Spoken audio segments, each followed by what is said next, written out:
As-tu déjà remarqué que certaines personnes font tout pour leur anniversaire? Grandes fêtes, ballons, publications sans fin sur les réseaux sociaux, tandis que d'autres n'y prêtent presque aucune attention? Pas de gâteau, pas de fête, même pas un dîner. Juste 24 heures comme les autres. Mais voici la question. Pourquoi? Pourquoi certaines personnes traitent-elles leur anniversaire comme un jour ordinaire?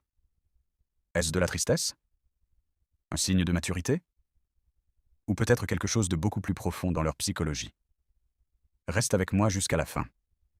Parce que ce que tu vas découvrir pourrait même expliquer ta propre attitude face aux anniversaires. Pour certaines personnes, l'histoire est simple, mais douloureuse. Elles ne célèbrent pas leur anniversaire parce qu'elles ne se sentent pas célébrées. Imagine ceci. Tu es plus jeune, et personne ne se souvient vraiment de ton anniversaire. Les amis oublient, la famille est trop occupée. Peut-être que tu as même déjà organisé quelque chose une fois. Mais presque personne n'est venu. Avec le temps, le cerveau s'adapte.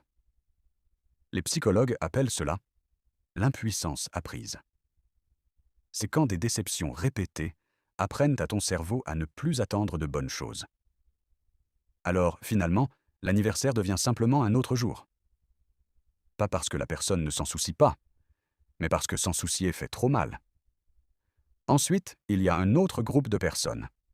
Celles qui sont simplement prises dans le rythme rapide de la vie. Les délais au travail, les études, les responsabilités familiales. L'anniversaire arrive et, avant même qu'elles s'en rendent compte, la moitié de la journée est déjà passée. Ce n'est pas qu'elles ont oublié. C'est que la vie moderne crée ce qu'on appelle une cécité au temps. Quand ton cerveau est tellement surchargé de tâches, les jours spéciaux cessent de sembler spéciaux. Pour elles, l'anniversaire n'est pas ignoré. Il est simplement écrasé par tout le reste. Et enfin, il existe un troisième groupe.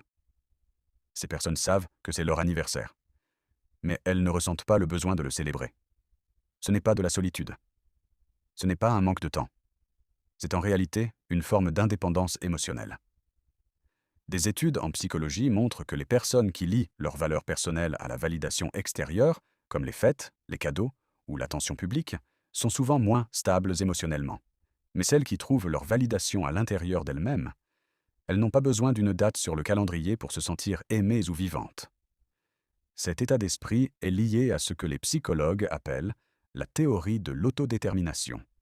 L'idée que le véritable bien-être vient de l'autonomie, de la compétence et de la satisfaction intérieure. Pour ces personnes, la maturité signifie comprendre une chose simple. Je n'ai pas besoin que les autres prouvent ma valeur avec des bougies et un gâteau. Je connais déjà ma valeur. Et voici la partie la plus intéressante. Cette attitude ne s'arrête pas aux anniversaires. Les personnes qui traitent leur anniversaire comme un jour normal ont souvent le même état d'esprit dans la vie. Elles ne cherchent pas les projecteurs. Elles n'ont pas besoin de reconnaissance constante.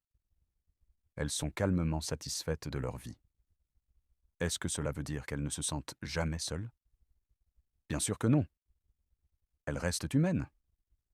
Mais elles ont entraîné leur esprit à voir chaque jour comme spécial, au lieu d'attendre une seule fois par an pour se sentir vivantes. Alors, que tu organises une énorme fête ou que tu traites ton anniversaire comme un jour ordinaire, les deux révèlent quelque chose sur toi. Pour certains, c'est lié à la douleur. Pour d'autres, c'est une question de priorité. Et pour beaucoup, c'est simplement la maturité et la paix intérieure. La vraie question est donc, toi, tu es lequel?